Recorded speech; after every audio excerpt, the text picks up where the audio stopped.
Sir, kailangan niyo pong makisama at gumaling para makaalis na ako rito. Mahinang sabi ni Izzy sa pinakapinuno ng bandido na si Amir. Malaking tama ni Amir sa kanyang bandang tagiliran, buhat ng naging barilan at sagupaan sa pagitan ng mga military at grupo niyang mga bandido. Basta, gawin mo ang lahat para gumaling ako. At pinapangako ko sa'yo na palalayain ka na namin. Mahinang sambit naman ni Amir na tila hirap na sa kanyang sitwasyon. Kung bago ka pa lang sa channel na ito, Ate Jane TV, huwag kalimutang pindutin ang notification bell and subscribe button. Sana po hindi naman malaking abala sa inyo ang pagpindot ng subscribe button dahil ang kapalit po nito ay ang pagsuporta para makapag-produce ng mga libreng stories sa mga channels ni Ate Jane. Maraming salamat! Isang medical representative si Izzy at nagko-conduct ngayon ng medical mission ng kanyang grupo sa may liblib na lugar sa kabundukan sa may parteng Mindanao. Izzy anak, sigurado ka ba nasasama ka? Balita ko ay marami raw mga nakatagong terorista sa lugar na pupuntahan ninyo. Hindi kaya mapanganib doon? Nag-aalalang tanong ni Ginang Marife sa kanyang unika iha na si Izzy. Ngunit sa itsura pa lang ng kanyang anak ay tila buo ng desisyon nito at buo ng loob na tumuloy at sumama sa kanilang medical mission sa nasabing lugar. Matagal nang nasa larangan ng medisina si Izzy at ito na ang kakambal ng kanyang buhay. Bata pa lamang siya ay ito na talagang gusto ni Izzy, ang maging nurse o doktor. Nagsimulang pangarap niyang ito ng tamaan ng sakit na cancer ang kanyang ama noong 12 taong gulang pa lamang siya. Palibhas ay daddy's girl, kaya gano'n na lamang naapektuhan si Lizzie nang bawian ito ng buhay. Pinangako niya na habang buhay na lamang siyang maglilingkod sa mga taong nangangailangan ng tulong medikal. May masasabi rin naman kasi sila sa buhay kaya sa edad ni Izzy na 25 ay malaya na itong gawin kung anong gusto niyang gawin sa kanyang buhay. Suportado rin naman siya ng kanyang ina. Ngunit sa pagkakataon na ito nakaliwat kanan ng mga masasamang balita na kanyang naririnig sa lugar na pupuntahan ng anak ay hindi niya maiwasang mag-alala para sa magiging kaligtasan nila roon. Mommy, wag na po kayong mag-alala.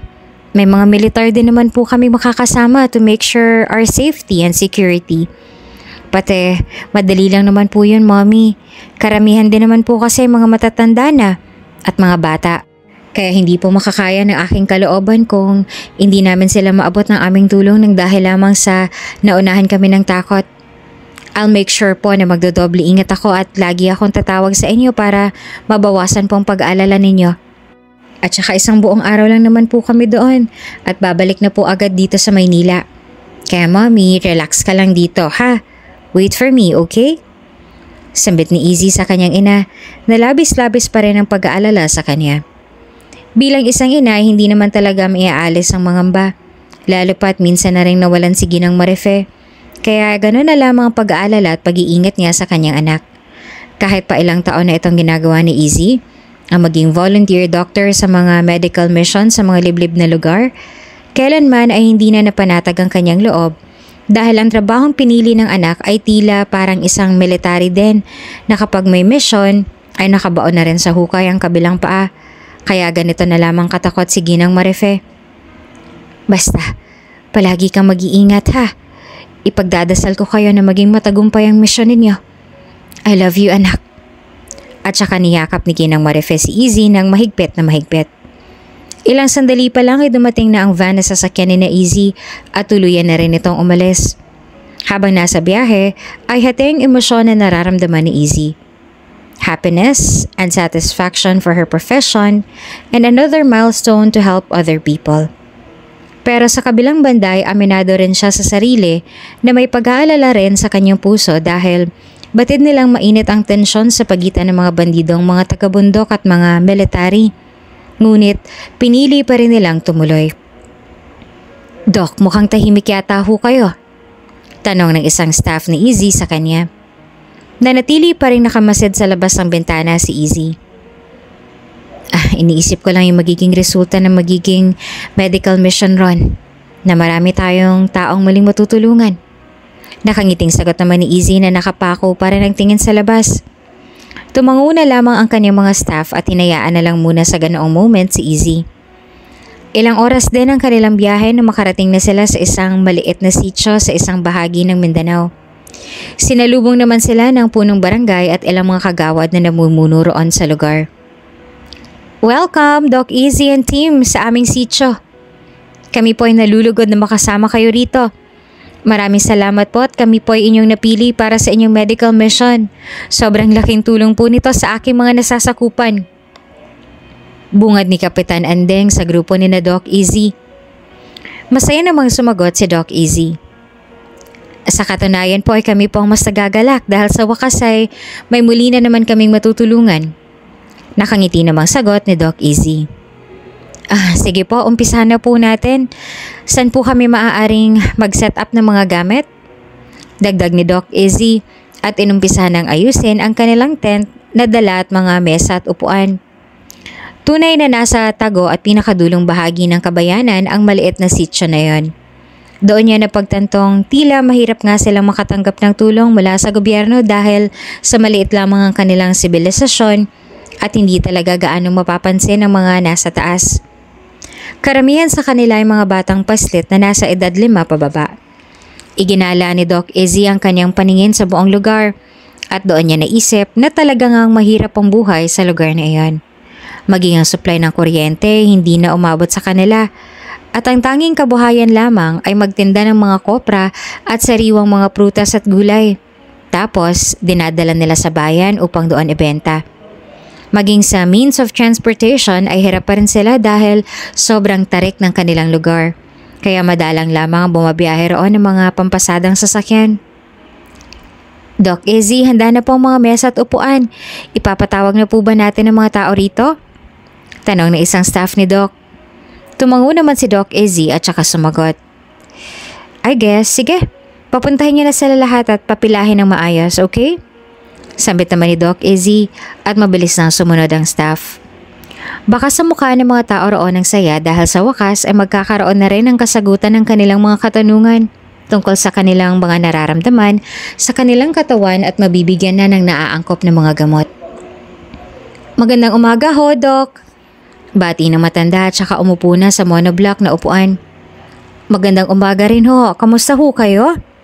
Nakangiting bungad naman ni Doc Izzy at inumpisahan na ang kanyang pag-check up. Kalat na rin ang ilang mga military na kasama nila na pinadala ng gobyerno upang masigurado ang kanilang kaligtasan sa lugar. Abala rin ang ibang staff sa feeding para sa mga kabataan at pamimigay ng mga laruan at damit. Sa kalagitnaan ng kanilang matiwasay na medical mission ay isang malakas na putok ng baril ang nagpahinto sa kanila. Nako, nagsisimula na naman ang mga bandido. Muling namuo ang takot sa buong lugar at nagkanya-kanya na sila ng tago. Iilan lang din ang kasama nilang mga military kaya talagang wala silang magagawa sa dami ng mga bandidong iyon. Hindi naman maintindihan ni Doc Izzy ang gagawin, kaya nanatili pa rin siya nakatayo sa kanyang kinatatayuan. Nilapitan na siya ng iba niyang staff at saka kinonvoy na patungo sa kanilang van. Ngunit hindi pa man sila nakakarating doon ay natunton na sila ng mga bandido. Ilang segundo lang nakipagpalitan ng putok ng baril ang mga kasama nilang military. Ngunit mabilis na rin silang napatumba ng mga kalaban dahil sa mas marami ang mga ito kaysa sa kanila. Lumapit ang isang lalaki sa grupo ni na Doc Izzy at itinutok ang baril. Sino rito ang doktor? Sigaw ng lalaki. Dahil si Doc Izzy lang naman ang espesyalista na naroon, ay marahil siyang kailangan ng mga lalaking yon. Bumulong naman ang isang staff kay Doc Izzy. Doc, huwag kang sasagot. Hayaan niyo sila. Baka kung anong gawin nila sa inyo. Mahinang sabi ng isang staff. Narinig naman ito ng lalaki kaya hinila niya ang staff na iyon. Ikaw, halika rito. Mariing sabi pa ng lalaki. Huwag niyo po akong saktan. Pagmamakaawa naman ng staff. Walang magawa ang mga tao roon kundi ang panoorin sila dahil isang maling kilos lang nila ay siguradong dadanak din ng dugo sa lugar na iyon. Maging si Doc Izzy ay napako na sa kanyang kinapupwestuhan habang nangungusap ang mga matang nakatingin sa kanyang staff na kasalukuyan ng hawak ng mga bandido. Gusto niyo po bang pugutan ko ito mismo sa inyong harapan? Tanong ng bandido sa kanila. Huwag po, parang awa niyo na po. Pagsusumamo pa ng ilang staffs na naroon. Kapag hindi niyo tinuro kung sino ang doktor dito, makakakita kayo ngayon ng aktual na pinupugutan ng ulo at iisa-isahin namin kayo. Kaya sagot, sino ang doktor dito? Sumagot kayo. Sigaw ng bandido. Palibhasa hindi naka-uniforme ay hindi kaagad matukoy ng mga lalaking bandido kung sino ang doktor sa kanila. Kaya't para wala na masaktan pa sa kanyang mga kasama, ay kusa nang sumagot si Doc Izzy. Ako! Malakas na sabi ni Doc Izzy at sabay-sabay silang tumingin sa babae.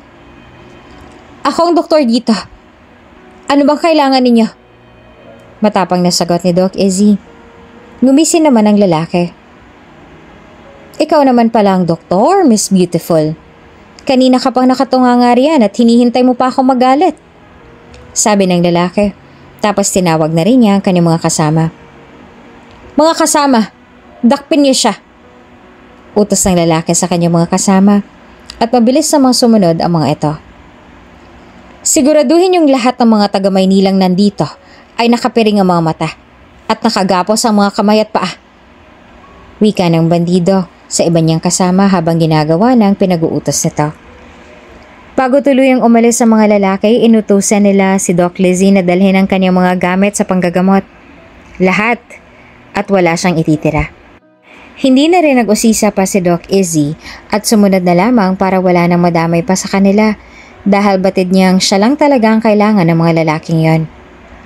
Pagkakuha niya ng mga kakailanganin ay saka natuluyan ni Lisa ng lugar. Katulad ng iba, piniringan din nila ang mga mata ni Doc Izzy at saka ginapos patalikod ang kanyang mga kamay. Sa mga oras na ito ay nakaramdam na siya ng matinding kaba sa kanyang puso dahil hindi niya na alam kung saang direksyon sila patungo. Gusto niya mag-usisa sa mga lalaki ngunit pinagbawalan na siya ng mga itong magsalita. Dapat happen na noon nang makarating sila sa pinakadulo ng bundok sa itaas kung saan naglalagay at nagtatago ang mga bandido. Sa palagay ni Doc Izzy ay halos nasa 8 oras din silang naglalakad ng walang tigil o inuman man lang ng tubig. Pinunong Amir! Pinunong Amir! Narito na po kami! Sigaw ng mga lalaki habang sinasambit nila ang mga katagang Pinunong Amir. Inalis na rin nila ang piring sa mga mata ni Doc Izzy. At doon ay napatingin sa kanya ang mga lalaki, lalong-lalo na ang kapatid ng kanilang pinuno na si Khalid. Tila silang nabihag sa angking kagandahan ng doktora, kaya napako na ang kanilang mga paningin sa dalaga. Tumayo naman si Khalid at saka lumapit kay Doc Lizzie. Pumwesto ito sa mismong harap ng doktor at ilang dangkal na lamang ang lapit nila sa isa't isa. Matalim at malalim siyang tinitigan ni Khalid, magmula ulo hanggang paa. Umiwas naman ang tingin si Doc Izzy dahil asiwa siya sa malapit na distansya sa pagitan nilang dalawa. Ikaw na ba ang doktor? Mahinang tanong ni Khalid na nakatitig pa rin kay Doc Izzy. Ako nga. Ano kailangan niyo sa akin? Sagot ni Doc Izzy, sabay nag-angat na ng tingin sa lalaki. Isunod niyo siya sa akin. Utos ni Khalid sa mga kasamahang nakahawak ng mahigpit kay Doc Izzy. Pagtalikod ni Khalid ay sumunod na rin ang kanyang mga kasama kabilang si Doc Izzy. Pumasok sila sa loob ng kubo at doon ay nadatna ni Doc Izzy ang isang lalaking nakahandusay at tila nauubusan na ng dugo sa katawan. Nanlaki naman ang kanyang mga mata sa nakita. Sa isip niya ay ito marahil ang dahilan ng mga bandidong iyon kaya dinakip siya ng mga ito. Kalagan niyo siya. Utos pa ni Khalid. Tinanggal na rin ng mga lalaki ang taling nakagapos sa mga kamay ng doktora. Anong nangyari sa kanya? Utal na tanong ni Doc Izzy kay Khalid habang nakapako pa rin ang paningin sa lalaki. Huwag ka nang magtanong. Simulan mo na siyang gamutin. Siguraduhin mong maililigtas mo ang kapatid ko, doktora. Dahil tawag ng trabaho, masama man ang pakay ng mga lalaking ito. Pinili pa rin ni Izzy na tulungan ng lalaking nakahandusay sa mahigaan dahil ito ang kanyang ipinangako sa kanyang sarili na gagawin niya ang lahat maisalba lamang ang buhay ng iba. Wala na siyang pinalampas pang oras, kaya sinimulan niya ng gamutin ang lalaki. Kinuha niya na kaagad ang kanyang mga gagamitin.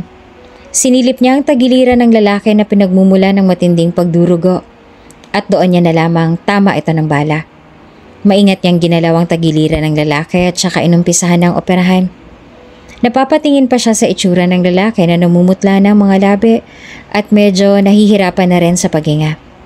Habang isinasagawa iyon ni Doc Izzy, ay nakabantay naman sa kanya si Khalid. Masusi niyang pinagmamasdan ng ginagawa ng babae sa kanyang kapatid. Nang matagumpay na nakuha ng babae ang bala ay sinumulan niya ng tahiin ang paligid ng balat ng kanyang hiniwa at saka binalutan ito ng benda. Ilang oras din ang itinagal noon, kaya bakas na sa mukha ni Doc Izzy ang kaba sa kanyang ginawa. Ngunit nakaramdam siya ng galak nang maisagawa niya rin ng maayos ang operasyon. Magiging maayos na siya, sabi ni Doc Izzy at saka tumayo na mula sa kanyang kinauupuan. Hayaan na muna natin siyang makapagpahinga. Normal na rin ang kanyang pulso at ilang oras na lamang ay maaari na siyang magkamalay. Dagdag pa niya kay Khalid. Okay, salamat. Paano ako? Nagawa ko ng misyon ko. Ayos na siya kahit wala ako. Iiwanan ko siya ng mga gamot na kakailanganin niya para mas papabilis ang kanyang paggaling. Baka maaari niyo na akong pakawalan. Mahinahong sambit naman ni Doc Izzy. Hanggat hindi tuluyang bumabalik ang dating lakas ng aking kapatid, ay hindi ka pa rin maaaring umalis. Mariing sagot naman ni Khalid. Lalong nag-alala ang reaksyon ng mukha ni Izzy sa sinabing iyon ni Khalid, kaya muli siyang nag-usisa. Pero maayos na siya. Maya-maya pa'y magigising na siya at hindi niyo na ako kailangan. Kaya nakikiusap ako sa inyo. Pakawalan niyo na ako. Marahan namang lumapit sa kanya si Khalid.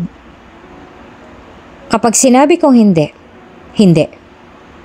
Naisip ko nga, ano kaya kung isama ka na rin namin dito sa bundok?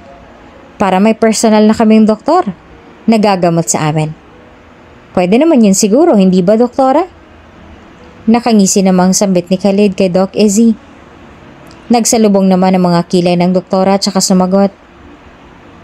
Hindi ho maaari. May obligasyon rin po ako sa aking nasasakupan kaya kailangan ko na makabalik doon. Kaya nakikiusap ho ako sa inyo. Pakawalan niyo na ho ako. Muling pakiusap pa ni Doc Izzy kay Khalid.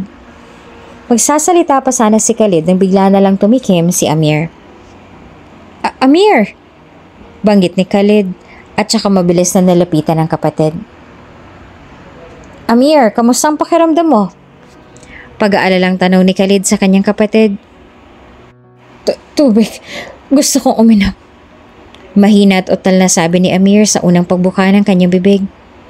Kaagad namang kumuha ang mga lalaki ng tubig at saka tinulungan si Khalid na makabangon ito ng bahagya upang makainom ito. Salamat.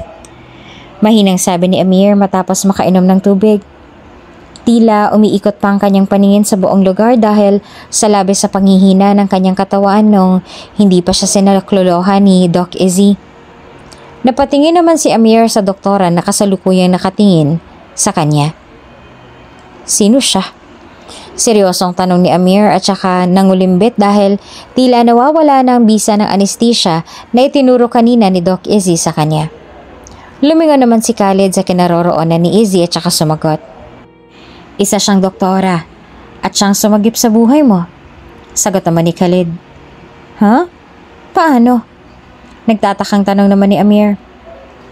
Nang matumba ka kanina, labis ako natakot kahit marami ng dugong nawala sa'yo. Sinubukan ko pa rin hanapan ng paraan para madugtungan pa ang buhay mo. Hanggang sa nalaman ng ilan sa ating mga kasama na may nagaganap nga na medical mission sa gitna ng bundok. Kaya naisip kong pasugudin doon ang ating mga tauhan kahit pa may ilang mga military doon. At doon nila natagpuan ang doktorang yan. Tila nakalaan sa'yo ang isang yan dahil siya lamang nag-iisang espesyalista na naroroon. Kaya pinadakip ko siya. At ipinadala rito para gamutin ka. Kwento naman sa kanya ni Khalid. Muling tinitigan ni Amir ang doktora. Salamat. Mahinahong pasasalamat naman ni Amir sa doktora. Tumango na lamang si Doc Izzy bilang kasagutan. Katulad ng sinabi ni Khalid, nanatili pa din doon si Doc Izzy kasama nila. Maayos naman ang kalagayan ni Izzy ngunit iniisip niya kung hanggang kailan. Natatakot siya na baka isang araw ay magbago na lamang ang takbo sa isipan ng mga lalaking yon At baka bigla na lamang siyang saktan ng mga ito kapag wala na silang mapapala rito. "Doktora, kumain ka na." Sigaw ng isang lalaki at saka inaabot ang isang pinggan na may lamang kanin at talbos ng kamote. Tinanggap naman ito ni Doc Izzy habang kasalukuyang nakaupo sa may gilid ng kanilang hapagkainan na may ilang pulgada ang layo sa mga kalalakihang nagsasalo-salo ng pananghalian. Huminga ng malalim si Izzy at saka sinimula ng kainin ng pagkain na ibinigay sa kanya. Sa loob-loob niya ay kailangan niyang tulungan ang kanyang sarili na maging malakas para kapag nakahanap na siya ng tiyempo na makatakas ay hindi na siya manghihina pa. Unti-unti na rin naman ang nababawi ni Amir ang kanyang lakas. 3 araw na rin doon si Doc Izzy kaya kalat na rin sa balita at mga tabloid ang kanyang pagkawala bilang hostage ng mga bandido. Gumagawa na rin ng hakbang mga militar at nagpaplano na ng maayos sa pagsugod sa kinaroroonan ng mga lalaking bandido. Habang tahimik at unti-unting kinakain ang kanyang tanghalian, ay sinamantala naman ni Pinunong Amir ang pagkakataon upang lapitan siya. "Hindi mo ba gusto ang pagkain, doktora?" Tinanong ni Amir at saka umupo sa may balkonahe. "Talbos ng kamote at kanin. This is better than pork. Kaya bakit hindi ko to magugustuhan? Isa pa'y ganito talagang pagkain ang kinakain ko simula nung magdoktor na ako." Paliwanag naman ni Doc Izzy kay Amir. Sa malayo naman ay nakatingin sa kanila si Khalid at tahimik na nagmamasid. Tumangutango naman si Amir. "Hindi ka naman pala pihikan. Hindi kami mahihirapan sa pagpapakain sa'yo." Sagot naman ni Amir. Bumaling naman ang tingin sa kanya si Doc Izzy. "Okay ka na, diba? Mukha namang malakas ka na. Baka pwedeng palayain niyo na rin ako. Malamang ay marami nang nag-aalala sa akin. At sigurado akong kumikilos na rin ngayon ang mga otoridad para hanapin ako. Kaya hanggat maaga pa. At pwede pa kayong makapagkalayo-layo para maiwasan na rin ang engkwentro nyo. Isuko nyo na ako sa kanila." Sambit ni Doc Izzy kay Amir na nangungusap ang mga mata. Umiwas naman ang tingin si Amir at saka tumingin sa malayo. "Hanggat hindi ko sinasabi na malaya ka na, hindi ka pa maaaring umalis," sabi ni Amir. "Bakit ba kailangan nyo tong gawin?" Kunot na ang tanong ni Doc Izzy kay Amir. "Ang alin?" Nagtatakang tugon naman ni Pinunong Amir. "Eto, yung pagre-rebelde nyo. Namuhay na sa takot ang mga taong nasa laylayan ng bundok na ito nang dahil sa inyo. Bakit nyo kailangan gawin to?" Sagot pa ni Izzy. Ilang segundo namang natahimik si Amir. "Dati na rin kaming mga taga-laylayan. Namumuhay ng payapa at tahimik. Kontento sa aming pamumuhay at kailanman ay hindi na naghangad ng mas matayog. Ngunit habang lumilipas ang panahon, mas nararamdaman namin ang hirap. Ni hindi kami nakaabot ng tulong ng gobyerno. Walang gustong makinig sa aming mga hinaing. Tila ba pinagkaitan kami ng maliliit na sityo. Nang malaman namin na balak patayuan ang mga gusaling lupang kinatitirikan ng aming mga kabahayan at kabuhayan, doon na kami nagsimulang pumalag. Masyado nila kaming minamaliit at kinakaya. Hanggang sa nagkaroon na kami ng matinding galit sa gobyerno at mga opisyales na nakaupo. Doon na kami nagsimulang mag-aklas at bumuo ng grupo. Kaya noong inatake kami ng mga militar, ay dito na kami sa tuktok ng bundok nagtago. At nag-iisip ng sunod na hakbang para masira ang mga plano nila." Mariin at matalim na nakatingin si Pinunong Amir sa kawalan. Habang seryosong ikinukwento kay Doc Izzy ang kanilang dahilan kung bakit at paano sila naging rebelde.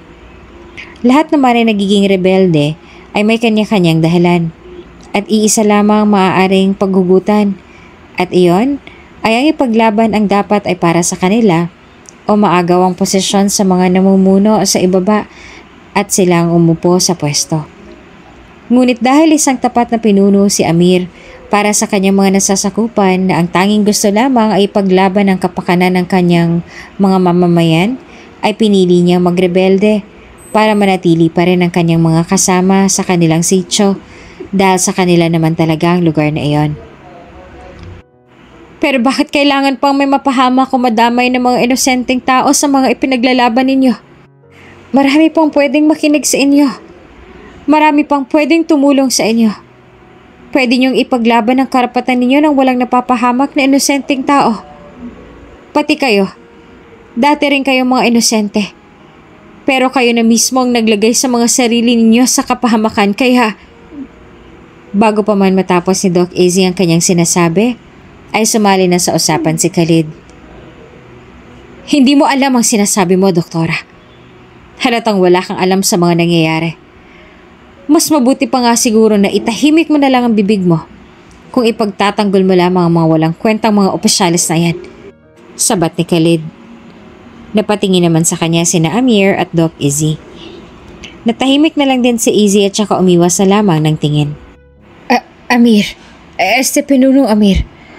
Sigurado ako ang nagpaplano ng mga militar sa muling pagtugis sa atin. Kaya dapat naghahanda na tayo sa kanilang muling pagsalakay. Sabi naman ni Khalid kay Amir. Bigyan niyo muna ako ng kaunti pang panahon para mag-isip. Naging malala ang huli nating engkwentra sa kanila. At marami sa ating mga kasamahan ang nasawi. Sagot naman ni Amir. Pasimple namang umirap si Khalid na tila hindi kontento sa sagot na iyon ng kanyang kapatid na kanilang pinuno. Ikaw ang bahala. Basta sabihin mo na lang kami kung kailan ka nahanda dahil anumang oras mabibigla mo na naman kami. Pero ipapaalala ko lang Amir. Sa bawat oras na lumilipas na wala tayong ginagawa, katumbas na noon ang maraming oras na ating nasasayang. Sabi ni Khalid sabay talikod na sa kanila. Magkapatid sa ama sina Khalid at Amir. Noong nabubuhay pa ang kanilang amang si Abdul, si Amir ang masasabing paborito niya kaysa kay Khalid. Kung kaya't doon nagsimula ang tensyon sa pagitan ng dalawa. Maging ang posisyon ngayon ni Amir bilang kanilang pinuno ay talaga namang kinaiingitan ni Khalid ng palihim. Kaya palihim din itong may tanim na sama ng loob kay Amir. Khalid, anong sabi ni pinuno? May naisip na ba siyang plano para sa susunod na pagsagupa? Tanong ng isang bandido kay Khalid. Wala. Wala pa siyang plano. Hinihintay niya siguro na isa-isa na tayong malagas. Nakasimangot na sagot naman ni Khalid. Kaya nga nun palang alam kong ikaw na talaga Khalid ang may mas kakayahang maging pinuno sa inyong dalawa ng kapatid mo eh. Parang naghihintay lamang tayo ng ating kamatayan. Lalo pa ngayon na may hostage tayong isang taga-syudad. Sigurado akong pinaghahanap na yan ng mga otoridad. Sagot naman ng isa. Nakatingin naman sa malayo si Khalid na tila napapaisip sa sinagot na iyon ng kanyang kasama. Nang sumunod na araw ay muling nilinis ni Doc Izzy ang sugat ni Pinunong Amir buhat ng tama ng bala. Sa pagkakataong iyon ay may kakaibang kabang umuusbong sa puso ni Doc Izzy. Nanginginig ang kanyang mga kamay habang marahan na idinadampi ang piraso ng bulaklak sa sugat sa tagiliran ni Pinunong Amir upang linisin.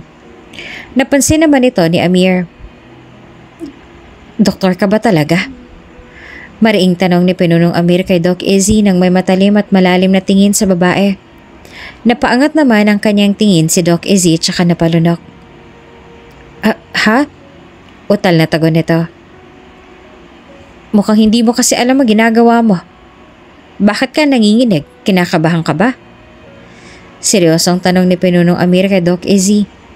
Ilang segundo rin siya nakatitig sa lalaki. Hanggang siya na rin mismo ang naunang umiwas ang tingin. Ganito lang talaga ako.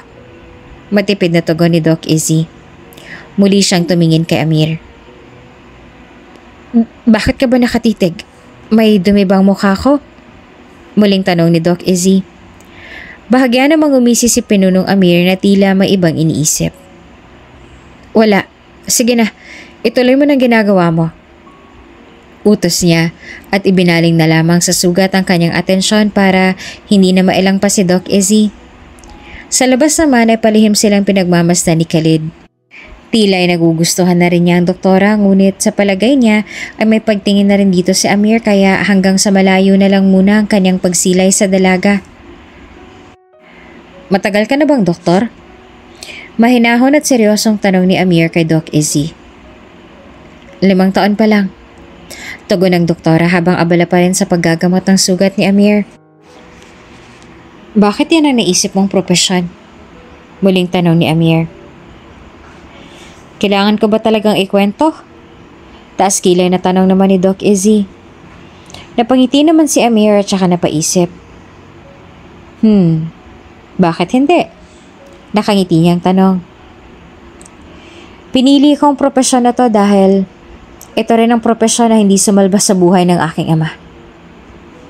Sabi ni Doc Izzy. Napakunat naman ang noo ni Amir sa makahulugan at malalim na sagot na iyon ang dalaga. Pinili mong propesyon na yan dahil yan din ang hindi sumalba sa buhay ng ama mo? Paano? Naguguluhang tanong ni Pinunong Amir kay Izzy. Cancer patient ang daddy ko. Halos lahat ng magagaling na espesyalista ay nalapitan na namin. Maging sa ibang bansa ay pumunta na rin kami para lamang gumaling si daddy. Pero wala pa rin na isa sa kanilang nakapagpasalba sa buhay ni dad. I think gano'n na talaga siguro ang destiny. Kapag oras mo na, oras mo na. Kahit pa anong lunas ang gawin mo. Wala pa rin yung saysay kapag tadhana ng kalaban mo. Pero kahit na tinanggap na namin yung nangyari kay daddy, ipinangako ko pa rin sa aking sarili na magiging doktor pa rin ako para naman magsalba ng buhay ng iba. Kaya hinayaan na ako ni Mommy sa desisyon kong magboluntaryo sa mga medical mission sa mga tagot-tiblib na lugar. Katulad ng sityo na kinabibilangan ninyo. Masaya ako sa ginagawa ko. Kaya nung nalaman ko ang pakay ng mga bandido kung bakit nila ako dinakip, hindi na rin ako nagdalawang isip. Bagkus ay sumama na rin ako sa kanila. Kaya andito ako ngayon. Ang sumalba sa buhay mo. Habang naglalahad ng istorya si Doc Izzy ay tila napako na talaga sa kanyang paningin ni Pinunong Amir. Tila tuluyan na siyang nahulog sa mahika ng dalaga at nabihag sa ilalim ng ganda ng kanyang mga mata. Nagmistula siyang isang batang paslit na tahimik na nakikinig sa kanyang guro habang nagkukwento at humahanga sa bawat pagbigkas nito. Magpaganon pa man, palihim na humanga si Pinunong Amir sa lakas ng loob at katapangang ipinamalas ni Doc Izzy na kusang sumama sa mga bandido kahit pa alam niyang pinuno ng mga rebelde ang kanyang gagamatin. Bahagi rin ba ng pagiging doktor ang pagsasakripisyo mo sa sarili mong buhay? Seryosong tanong naman ni Pinunong Amir sa dalaga. Ang pagiging doktor ay animoy isa ring sundalo. Kapag tinawag ka na ng responsibilidad mo at tungkulin, ay uunahin mong gawin yon dahil ito ang tinawag nating Call of Duty. Parehas kami nagliligtas ng buhay. At bilang isang doktor, katulad ng isang sundalo ay handa rin ako magsakripisyo para sa mga taong nangangailangan ng aking serbisyo. Kahit pa ikakapahama ko ito. 5 taon ko na itong ginagawa. Kaya alam ko sa sarili kong handa ako sa mga posibleng mangyari sa akin. Katuwang ng propesyon na habang buhay ko ang iingatan. Sagot ni Doc Izzy habang marahan na muling binabalot ang benda sa katawan ni Pinunong Amir. Ang isang sundalo ay pumapatay. Ganon din ba kayong mga doktor? Taas kilay naman na tanong ni Pinunong Amir at saka napatingin naman sa kanyang babae. Pumapatay ang sundalo ng kalaban, ng balakid at lason sa ekonomiya. Kami, maaaring pumapatay rin kami ngunit lason at balakid naman sa katawan ng taong may sakit ang aming pinupunteriya. Parehas kami ng misyon, pero magkaibang tinutukoy. Sagot naman ni Doc Izzy. Tapos na. Maaari na ba akong bumalik sa kulungan ko? Muling tanong naman ng doktora kay Amir. Nag-isip naman ng ilang segundo si Amir bago sumagot. Hindi ba maaaring dumito ka na muna kahit ilang minuto lamang? Malamang ay malamok at marami pang insekto doon sa kulungan mo kaya mas mabuting dumito ka na muna. Iyon naman ay kung gusto mo lang. Uwi ka naman ni Pinunong Amir. May gusto pa po ba kayong pag-usapan natin, Pinunong Amir? Taas kilay na tanong naman ni Doc Izzy. Wala naman. Ikaw lang inaalala ko. Pero kung gusto mo na talagang bumalik doon ay hindi na kita pipigilan. Malumanay na sagot naman ni Amir sa dalaga. Bahagya namang napangiti si Doc Izzy at saka mabilis naman itong binawi. Sige po, mauna na ako. Inaantok na rin ako at gusto ko na magpahinga. Sige po, maiwan ko na kayo. Magalang na sambit ni Doc Izzy at saka tuluyan ng umalis sa kinaroroonan nila ni Pangulong Amir. Nakaabang na rin ng isang bandido sa labas na muling maghahatid sa kanyang kulungan. Kinaumagahan, maagang nagising si Pinunong Amir upang magpalinis muli ng sugat kay Doc Izzy. Abraham, makikitawag mo nga ang doktora. Makikisabi na kailangan na ulit linisin ang sugat ko. Utos ni Pinunong Amir sa isa sa mga bandido. Masusunod ho, Pinuno. Tugon naman ng lalaki at saka tumalikod na upang sunduin ang doktora. Doktora, ipinapatawag kayo ng Pinuno. Dalhin niyo ang panlinis niyo ng sugat. Sabi ng lalaki kay Doc Izzy. Tila nawala naman sa wisyo ang babae at animoy kumakaliglig na sa lamig. Ilang sandali pa ay sumunod na siya sa lalaki ng tahimik. Nang marating na nila ang kubo na kinaroroonan ni Pinunong Amir, ay doon na muli nagsimulang linisin ni Doc Izzy ang kanyang sugat. Maluha-luha pa ang mga mata ng doktora ngayon at namumula mukha.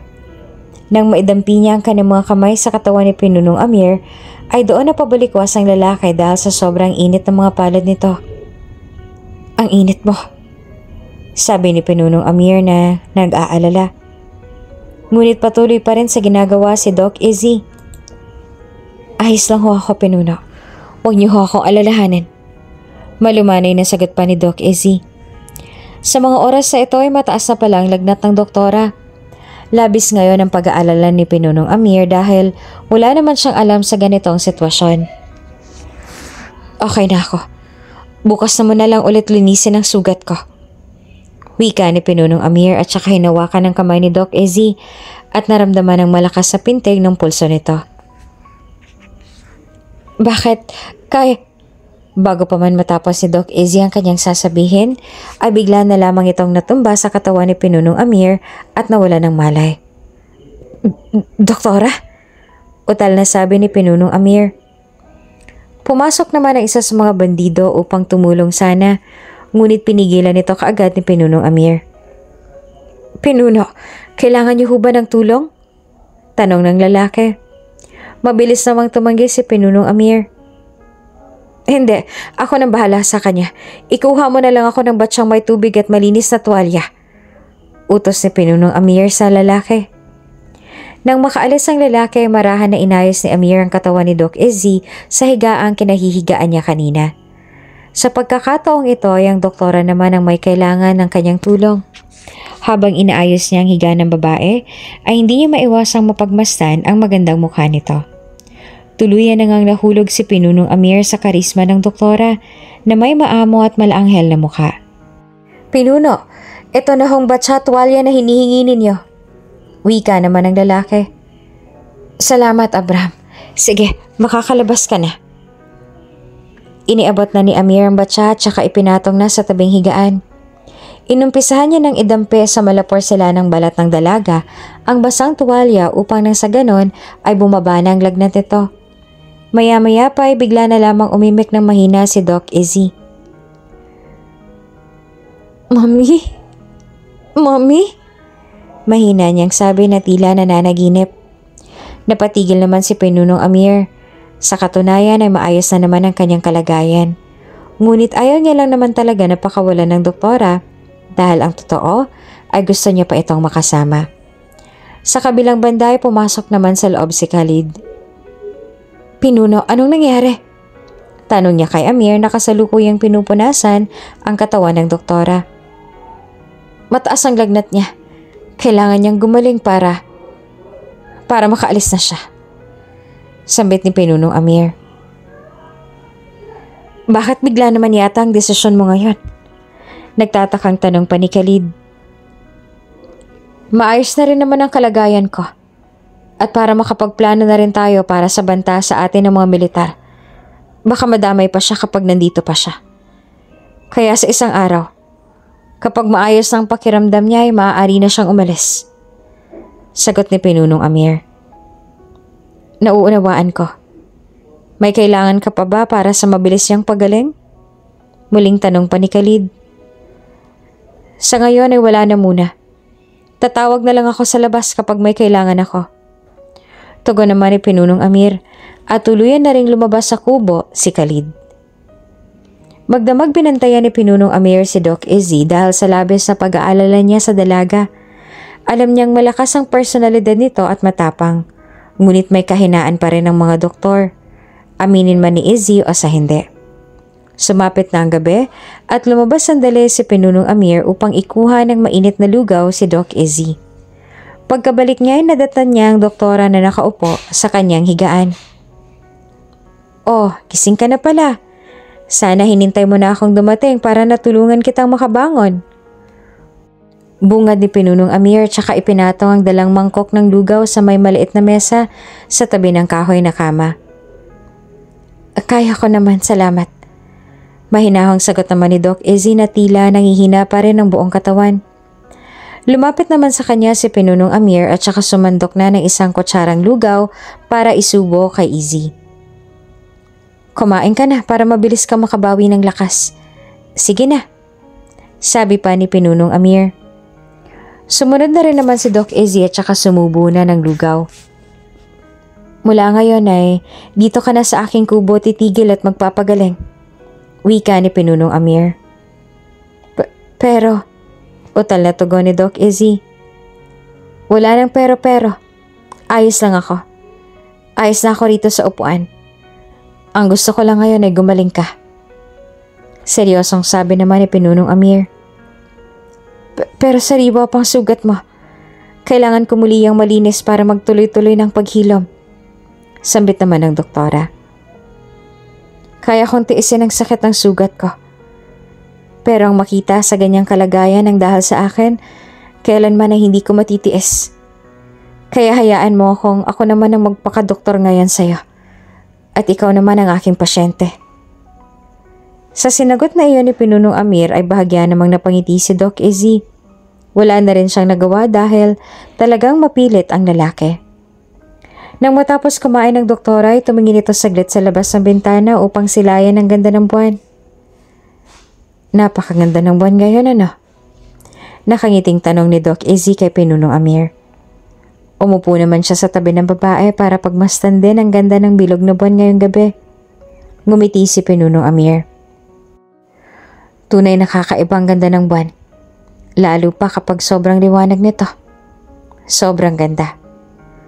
Pagkabigkas si Pinunong Amir ng mga katagang yon ay napatingin siya kay Doc Izzy. "Ang ganda ng buwan."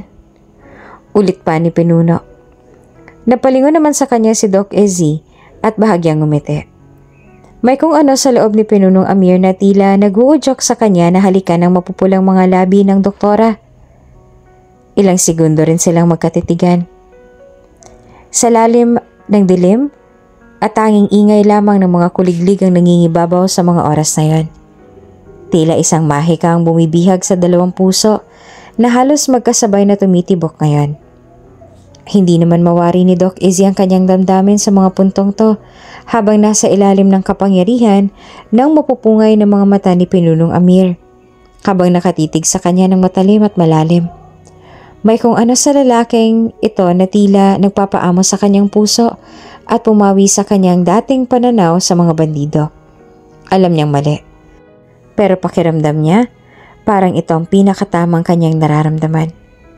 Habang si Pinunong Amir naman ay tila may kasiguraduhan na sa kanyang nararamdaman simula pa lamang noong unang imulat niya ang kanyang mga mata at si Doc Izzy kaagad ang bumungad sa kanya. Hindi lang buhay niya ang sinagip at sinalba ng doktor kundi pati rin ang kanyang buong pagkatao na tuluyang mahulog sa kasamaan at puot ng kanilang ipinaglalaban. Nagkaroon ng liwanag ang kanyang isipan at walang kahirap-hirap ang doktora na nabago iyon sa isang iglap lamang. Tila kusang binago ni Izzy ang dating mundo ni Pinunong Amir na nababalot lamang ng puot at galit at walang humpay na paghihigante laban sa mga militar. Ngayon ay nagkaroon na ng dahilan at direksyon ng kanyang buhay para baguhin ang kanilang kapalaran at magdesisyon na magbagong buhay na muli at itigil na ang gantihan at patayan. Walang salitang lumalabas sa kanilang mga labi, ngunit tila alam na ng kanilang mga isip ang gustong ipahiwatig ng bawat isa. Marahang idinampi ni Pinunong Amir ang kanyang mga labi sa mga labi ni Doc Izzy nang walang pagpupumiglas. Tila kusang sumunod ang diwa ng doktora sa gustong mangyari ni Amir. Kasabay ng lalim ng gabi, Ang lalim ng kanilang mga halik. Naging sunod-sunuran sila sa inutos ng kanilang mga katawan. Hanggang sa tuluyan na nilang maangkin ang buong sistema ng bawat isa. Nang sumunod na araw ay naging mas malapit sina Pinunong Amir at Doc Izzy sa isa't isa na mabilis namang napansin ang kanilang mga kasamahan. Pinunong Amir, mukhang napapadalas na ang paglabas sa kulungan ng ating bihag. Ikaw din, baka mamaya ay bigla na lang makatakas yan. Pahaging na salita ni Khalid kay Amir habang nasa tabi nito ang doktora. Hindi na siya babalik doon, Khalid. Dahil simula ngayon, ay doon na muna siya sa kubo ko titigil. Isa pa, hindi na rin naman siya magtatagal dito. Dahil sa susunod na araw ay ako na mismong maghahatid sa kanya sa ibaba. Ikinagulat naman ni Doc Izzy ang sinabing iyon ni Pinunong Amir. Hindi ito nabanggit sa kanya ng lalaki at hindi niya inaasahan ang naging desisyon ni Amir. Papalayain mo na ako? Utal na tanong ni Doc Izzy. Umiwas naman ang tingin si Pinunong Amir at saka tumingin sa malayo. Iyon ang nararapat. Isa pa ito naman talagang usapan natin, di ba? Kapag maayos na ang aking lagay, ay maaari ka nang umalis. Hindi ba't yun din naman ang gusto mo?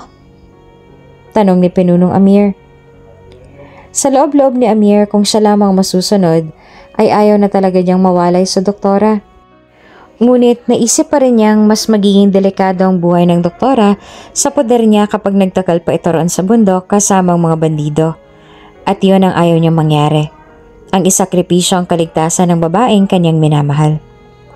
Nang matapos ang kanilang pag-uusap ay umalis na muna sandali si Pinunong Amir at ang tanging naiwan na lamang na naroon ay sina Khalid at Doc Izzy. Tatalikod na sana si Izzy upang sumunod kay Pinunong Amir. Ngunit mabilis siyang pinigilan ni Khalid. Anong namamagitan sa inyo ni Amir? Seryosong tanong ni Khalid kay Izzy habang matalim na nakatingin sa dalaga. Napakunot naman ang noo ni Doc Izzy sa pagtataka at saka sumagot. Anong sinasabi mo? Wala akong alam sa sinasabi mo. Mariing sagot naman ng dalaga. Huwag ka nang magkaila pa. Halata namang nagkakamabutihan na kayong dalawa. Pagpupumilit pa ni Khalid. Bakit mo ba pinipilit? Paano kung meron nga? May problema ba? Sabi ng doktora. Mas inilapit naman ni Khalid ang kanyang katawan sa dalaga. Lahat ng meron si Amir ay dapat sa akin.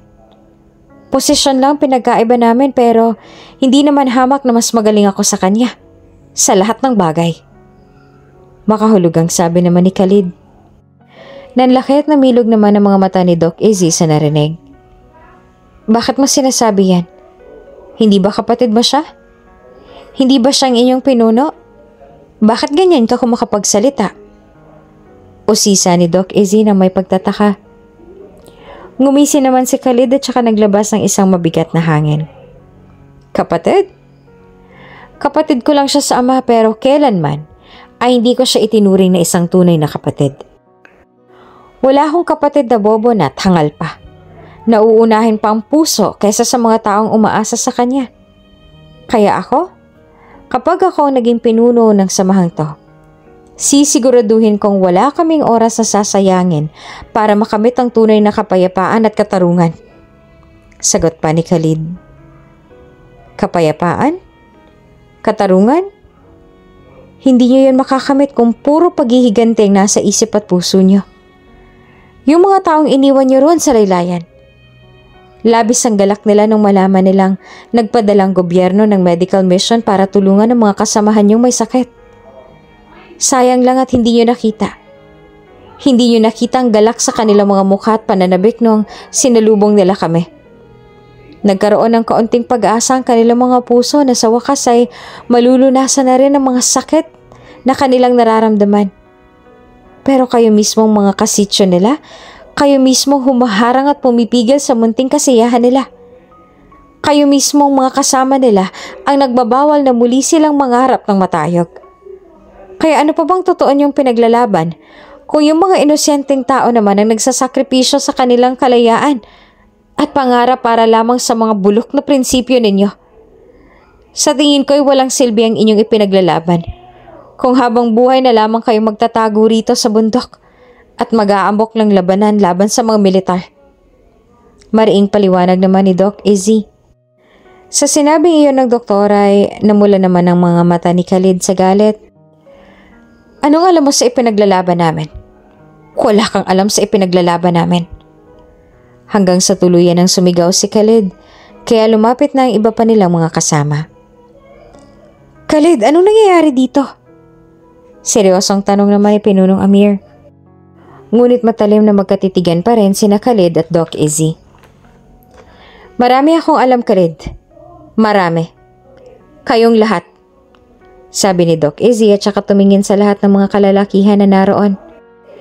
Habang kayo nagtatago rito sa itaas at pinakadulo ng bundok at walang sawang gumagawa ng plano kung paano mapababagsak ang mga opisyales sa inyong lugar.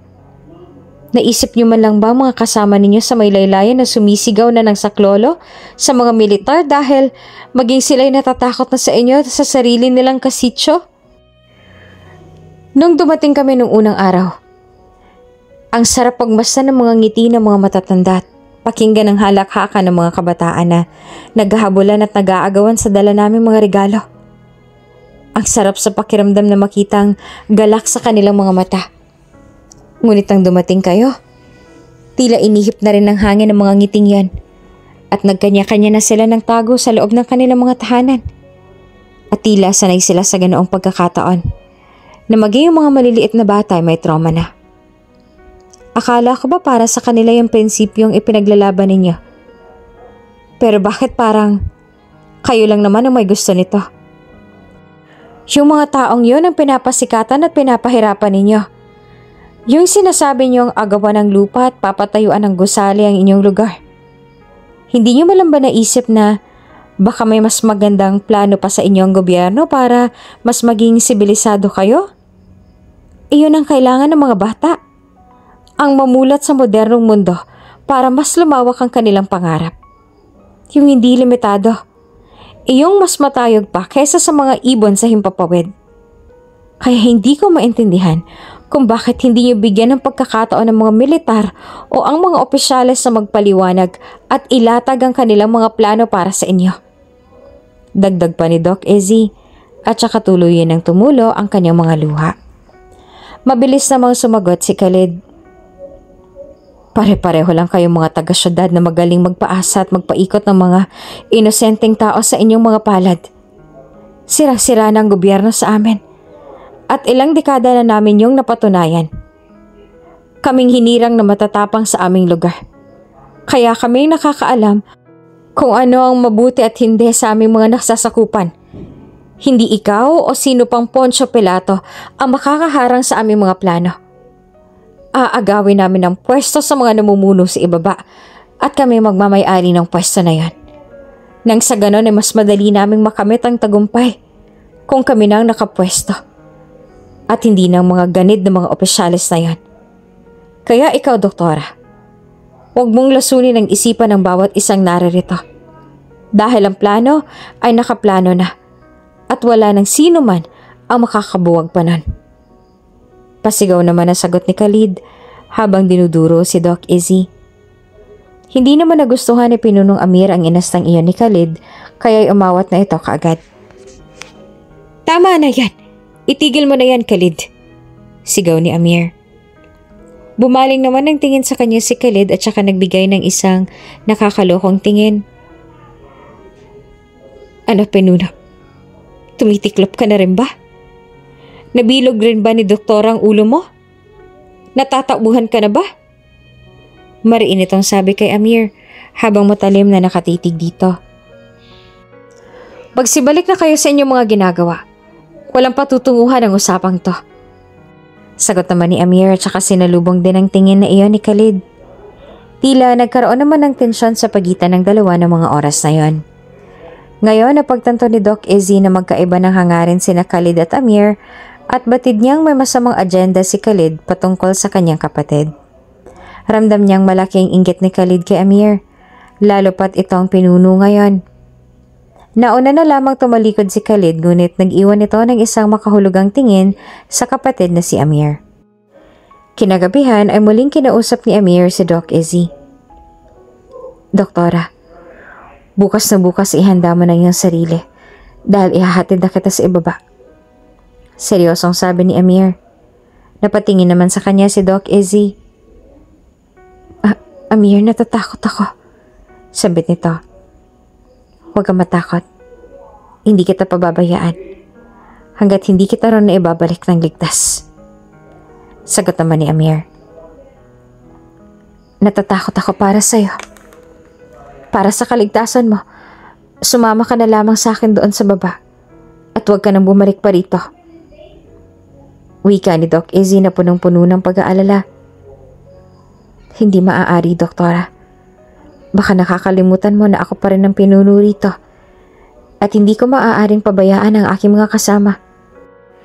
Gustuhin ko mang kumala sa samahang to, ngunit may pangako akong binitawan at may responsibilidad sa bawat isa, kaya hanggang kamatayan ay ibubuwis ko ang aking buhay para sa kanila. Alam kong mali na ang ginagawa namin. Ngunit wala na kaming magagawa dahil nakatanim na rin sa isip ng aking kasamahan ng mga itinatak na paghihiganti ni Khalid. Hindi ko sila maaaring pabayaan. Paliwanag naman ni Amir. Bakas pa rin sa reaksyon ng mukha ni Doc Lizzie ang matinding pag-aalala. Parang hindi ko kayang maiwan dito, Amir. Sumama ka na lang sa akin. Tutulungan kita makipag-usap sa mga opisyalis na sa ganun ay magkaunawaan ang magkabilang panig at saka biglang napahinto ang kanilang pag-uusap nang marinig nila ang isang malakas na putok ng baril. Pinuno! Sumasala kayo mga militar! Sigaw ng kanyang mga kasamahan. At ito na nga ang pinakakinatatakutan ni Amir na mangyari. Ang maipit sa ganitong sitwasyon ni Doc Izzy. Anong gagawin mo, Amir? Sumuko na lang kayo. Muling pakiusap ng doktora. Nandito na ako, Doktora. Alam kong ikaw ang pakay nila. Ipangako mo sa akin. Nahihintayin mo ako. Hintayin mo ako, Doktora. Sanay na sa ganitong bakbakan si Amir, ngunit bigla siyang nakaramdam ng takot. Takot na tuluyan ang mawala sa kanyang landas ang doktora. Sa huling sandali ay muling hinalikan ni Amir ang mga labi ni Doc Izzy at saka tuluyan ng iniwan sa loob ang dalaga. Pakiusap, Amir, mag-iingat ka. Hihintayin kita, Amir. Pakiusap. Sigaw ni Doc Izzy at ito na rin ang huling katagang kanyang binitawan. Tumakbo siya sa isang sulok at saka mariing tinakpan ng kanyang dalawang tenga at tuluyan ang humagulhol sa iyak. Malakas na putukan lamang ng baril ang nangibabaw sa buong lugar at sigurado siyang marami na ring namatay sa sagupaang yon. Hanggang sa natunto na rin siya ng mga militar at doon ay sinagip na siya ng mga ito. General, nakita na namin ang doktora. Sigaw ng isang sundalo at saka sinaklolohan na nila si Doc Izzy. Habang maingat na lumalabas sa kubo, ay nasimpatan naman ang kanyang mga mata ang pagbagsak ni Amir sa lupa dahil sa pagkabaril sa kanya ni Khalid. Amir! Sigaw ni Doc Izzy, ngunit wala na rin siya nagawa dahil mahigpit nang nakahawak sa kanyang mga braso ang sundalo. Mabilis na ring tumakas noon si Khalid kasama ang iba pang bandido hanggang sa tuluyan ng humupa ang labanan. Simula ng araw na yon ay wala na siyang naging balita pa sa mga bandido, lalong-lalo na sa kanilang pinuno na si Pinunong Amir. Makalipas ang isang taon ay bumalik na sa dating pamumuhay si Doc Izzy. Ngunit kahit isang taon na nakalilipas ay sariwa pa rin sa alaala ng doktora ang trahedyang iyon na nangyari sa kanyang buhay. Maging si Amir hindi pa rin mawala sa kanyang isip. Anak, hindi ka ba papasok ngayon? Mahinahong at tanong ng ginang sa kanyang anak na si Doc Izzy na kasalukuyan pa rin nakahiga sa kanyang malambot na kama. Nandun naman po si Doc Ara. Baka mamayang gabi na lang po ako mag-duty. Tugon naman ni Doc sa kanyang ina. Sandali namang naupo ang ginang sa kanyang tabi at saka hinaplos ang mahabang buhok nito. Iniisip mo pa rin ba yung mga nangyari sa bundok? Malumanay na tanong ng kanyang ina. Hindi siya mawala sa isipan ko, Ma'am. Maging sa panaginip ko ay tanging mukha na lamang niya ang aking nakikita. Nasaan na kaya siya? Nabuhay kaya siya? Mga katanungan sa isipan ni Doc Izzy na uhaw pa rin siya sa mga kasagutan. Anak, hindi ba nga sabi mo na huli mo siyang nakita na nakahandusay na sa lupa at duguan bago ka tuluyang umalis? Malamang anak ay tahimik at payapa na ngayon yung Amir kaya kalimutan mo na lang siya anak. Ituloy mo muli ang buhay mo. Hindi ba yan naman ang gusto mo? Lumabas ka at i-enjoy mo ang iyong sarili anak. Marami ka pang magagawa at pwedeng gawin.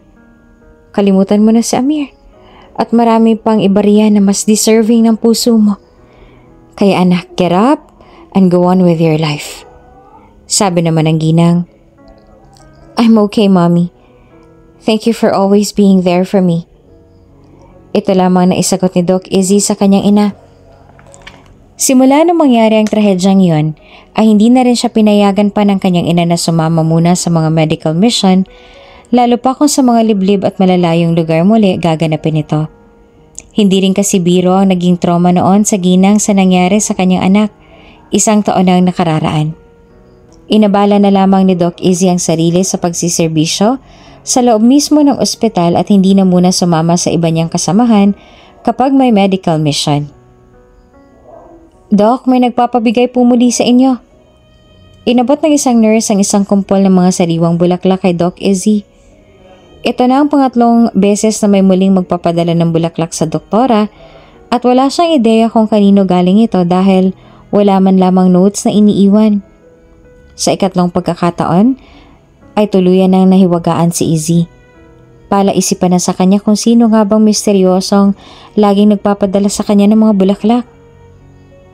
Mukhang napapadalas na doktora ang pagpapadala sa'yo ng bulaklak ng kung sino mang nasa likod niya na. Pakiramdam ko ay meron kayong secret admirer. Pabirong sabi naman ng nurse. Baliw. Sagot naman ni Izzy sabay nagbigay ng isang pekeng ngiti. Minsan naiisip niya na baka si Amir nagpapadala nito at baka nga buhay ang lalaki. Ngunit napaka-imposible rin mangyari dahil kitang-kita niya na binaril na ito ni Khalid ng ilang beses at madami rin itong tama kaya imposible ngang mabuhay pa ito. Para na hindi na ma-stress pa sa kakaisip ay binaliwala na lamang ni Doc Izzy ang mga bulaklak na iyon at katulad ng ginawa niya sa ibang bulaklak ay tinapon na lamang niya ito. Dahil night duty ay si Doc Izzy na lamang natitirang doktor on duty sa ospital. Habang nasa kanyang opisina at humihigop ng isang mainit na kape, ay biglang pumasok ang isang nurse kasamang ilang mga reserve army.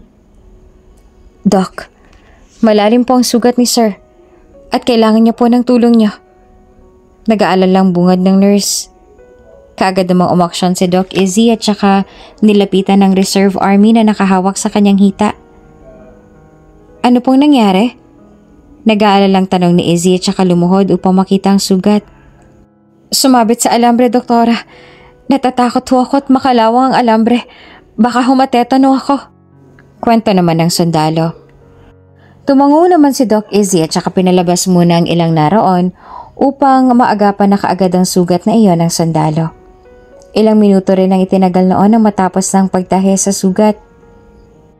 Bibigyan ko ho kayo ng gamot na anti-tetanus para maagapan ho kaagad natin ang pagkalat ng tetano. May ibibigay rin po akong ibang tabletas para sa kirot at pamamaga. Bukas ho'y bumalik kayo muli sa akin para ma-check up ko po ulit ang hita ninyo. Sambit ni Doc Izzy sa sundalo. Maraming salamat ho, doktora. Tugon ng sundalo at saka tumayo na ito papalabas ng silid. Ilang minuto pa lang nakalipas nang mapansin ni Doc Izzy na naiwan na ng sundalo ang kanyang cellphone sa ibabaw ng kanyang mesa. Mabilis naman itong inihabol ni Doc Izzy ngunit sakto ay umandar na ang kotseng sinasakyan ng sundalo. Kung kaya't minarapat na lamang niya na itabi na lamang muna ang cellphone dahil sa isip niya ay babalik din naman iyon bukas. Bumalik na muli si Doc Izzy sa kanyang opisina at itinuloy na ang kanyang ginagawa. Samantala sa kwartel ng mga reserve army ay doon napansin ng sundalo na nawawala ang kanyang cellphone. David, napansin mo ba ang cellphone ko? Nagtatakang tanong ni Jonathan sa kanyang mga kasamahan. Hindi baka naiwan mo sa ospital. Tanong naman ng isa. Bumaling naman ang pansin ni Jonathan sa isa niyang kasamahang nakaupo sa may gilid at umiinom ng kape. Amir, pakitawagan mo ang number ko at pakiwari ko, naiwan ko yun sa ospital. Sabi ni Jonathan kay Amir. Si Amir isa ng reserve army ngayon. Nang matapos nang naging sagupaan noon ay nagkaroon siya ng malaking tama sa braso at paa. Ngunit pinilit pa rin niya makatakas kaagad para hindi tuluyang mahuli ng mga sundalo. Sa pagtakas niya ay napadpad siya sa tahanan ng matandang mag-asawang sina Manong Francisco at Manang Abelia. Inaruga siya ng mga iyon at pinagaling hanggang sa mabawi niya na ang kanyang lakas. Isang retired army si Manong Francisco at ito ang tumulong kay Amir na makapasok sa pag-reserve at makapagbagong buhay. Pinilit ni Amir na mabago ang kanyang kapalaran sa tulong na rin ng mag-asawa para matupad ang ipinangako niya sa kanyang sarili na maipagmamalaki na rin siya ni Doc Izzy sa susunod nilang pagkikita. Wala na rin siya naging balita pa sa kanyang kapatid na si Khalid at sa iba pa nilang mga kasamahan simula nung gabing yon. Ngunit hindi maalis sa isip ni Amir ang ginawa sa kanya ni Khalid nung huling sandaling yon. Matagal na siyang gustong tapusin ang kanyang kapatid dahil sa matinding inggit na nararamdaman nito para sa kanya. Ano bang numero mo? Batang-bata mo pa, huli ka na. Pabiro namang sabi ni Amir kay Jonathan. Idinekta naman kaagad ng lalaki at saka kinontak na ito ni Amir. Ilang sandali pa ay sinagot na ito ng isang babae sa kabilang linya at ito ay si Doc Izzy. Hello, sir? Kayo po ba yung pumunta kanina dito sa hospital? Bunga ni Doc Izzy. Nanlaki naman ang mga mata ni Amir dahil sa palagay niya ay pamilyar sa kanyang tinig na iyon. Ilang segundo rin siyang natigilan at natahimik. Hello, sir? Nariyan pa po ba kayo? Muling tanong ni Doc Izzy. Sa pangalawang pagkakataon na iyon ay lalong nagsumiklab ang malakas niyang kutob na kilala niya talaga kung sino ang nagmamay-ari ng cellphone na iyon. Sige sir, puntahan niyo na lang po rito ang cellphone ninyo. Anumang oras naman po ay narito lang ako. Ibababa ko na po.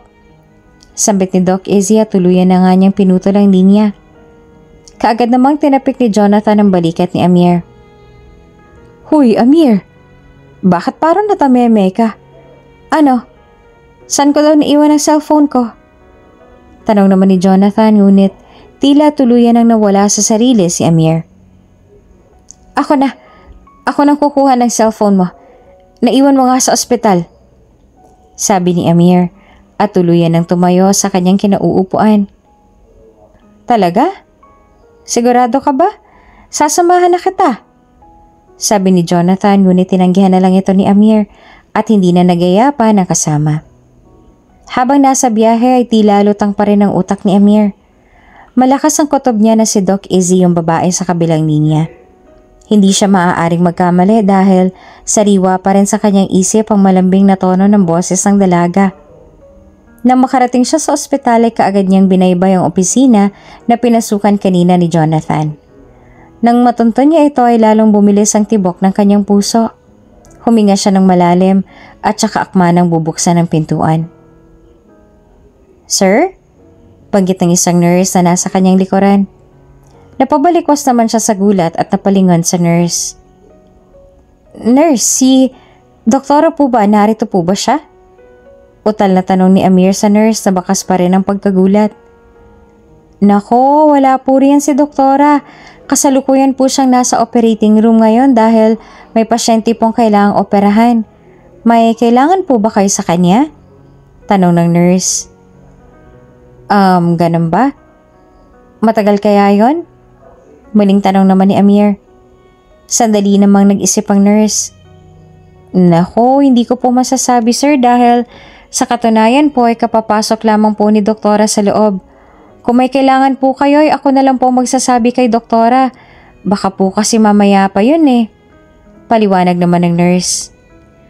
Gusto sana ni Amir na hintayin ng doktora ngunit may kailangan pa rin silang gawin sa kwartel. Naisip niyang huwag na munang kuhanin ng cellphone para may maidadahilan pa siya sa susunod na pagpunta niya rito. Sige nurse, babalik na lamang ako rito bukas. Kukuhanin ko na lang sana yung phone na naiwan ng kasamahan ko kanina pero bukas na lang siguro. Babalikan ko na lamang bukas. Sagot ni Amir. Tumango na lamang ang nurse at tuluyan ng umalis si Amir. Maya-maya pa ay lumabas ang doktor sa OR. Doc, tapos na ho kayo? Bungad kay Doc Izzy ng nurse na kausap kanina ni Amir. Yes, bakit? Tugon naman ng doktora. Nako, akala ko po'y mamaya pa po kayo. Galing po kasi dito yung kasamahan daw ng sundalo na nakaiwan ng cellphone. Kukuhanin na po yata. Sabi pa ng nurse. Nasa na siya? Kunot na ang tanong naman ni Doc Izzy sa nurse. Baka nasa parking na siya, doktora. Kakaalis lang naman po niya rito. Sabi pa ng nurse. May kung ano naman sa loob ni Doc Izzy na pumipilit sa kanya na habulin ng lalaki kaya iyon ang kanyang ginawa. Pagkakuha niya ng cellphone ay kaagad niyang hinabol ang nasabing lalaki.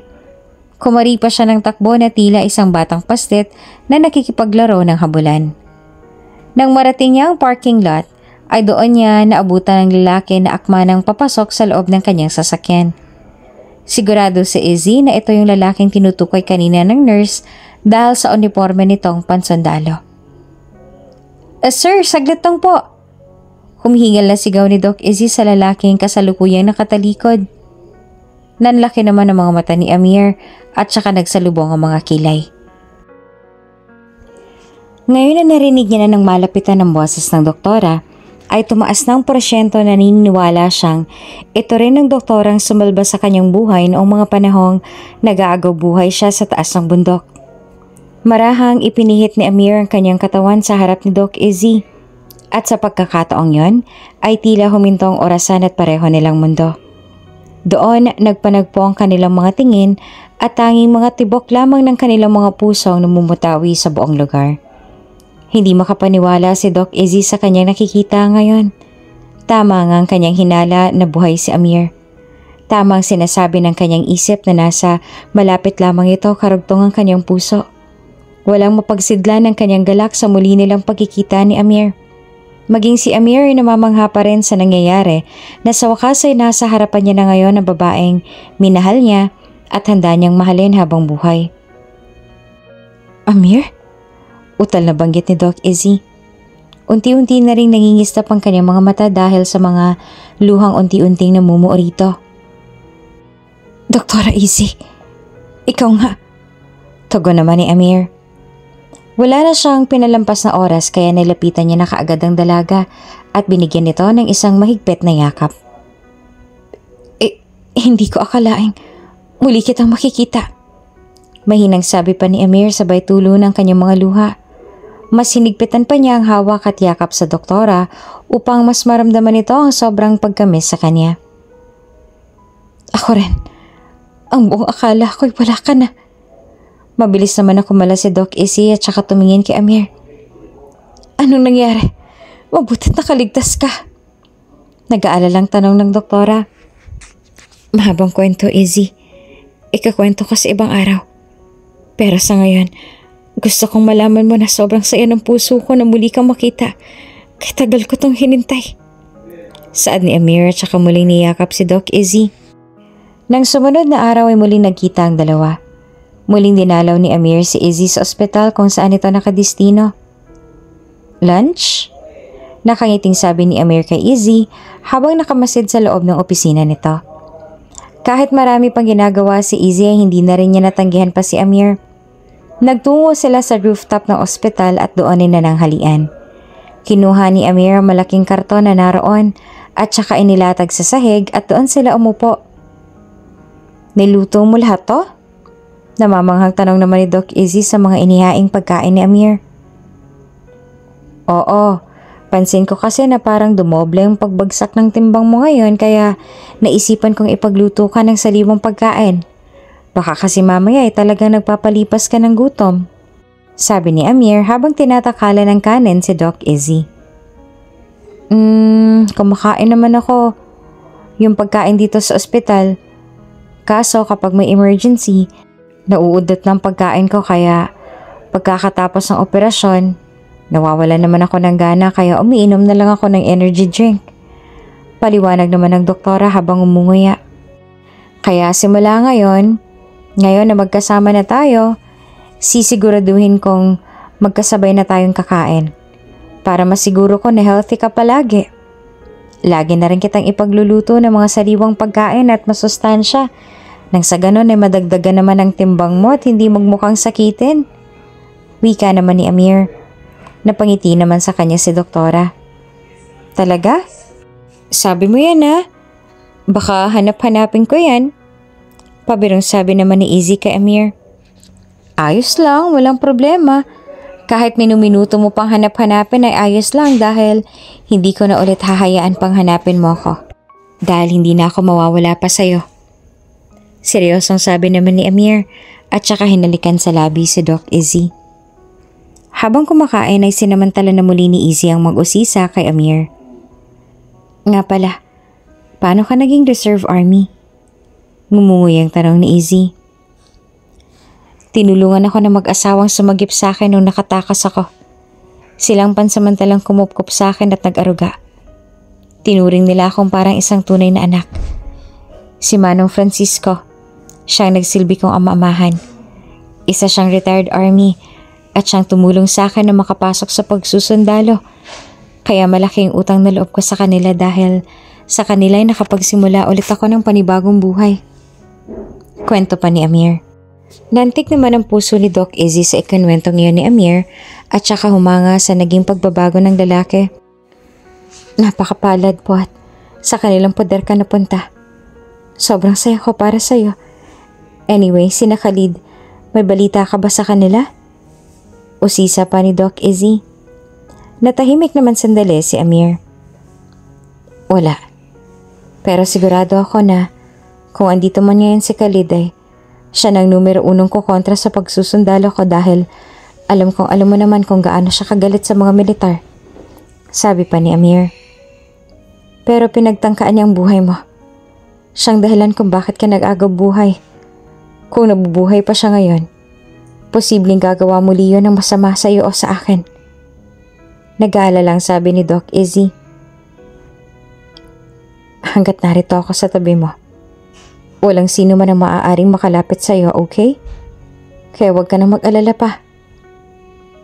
Pagpalubag loob ni Amir kay Doc Izzy. Sa sinabing iyon ni Amir ay tila gumaan naman kahit na papaano ang pakiramdam ni Doc Izzy. Kaya sa halip na mag-isip ng kung ano-ano ay nagpatuloy na lamang sila sa pagkain. Nang matapos ay bumalik na rin sa opisina sina Doc Izzy at Amir. Bumungad naman sa kanilang isang kumpol muli ng bulaklak na hawak-hawak ng isang nurse. Doktora, may nagpapabigay po muli nitong mga bulaklak. Nakangiting bungad naman ng nurse.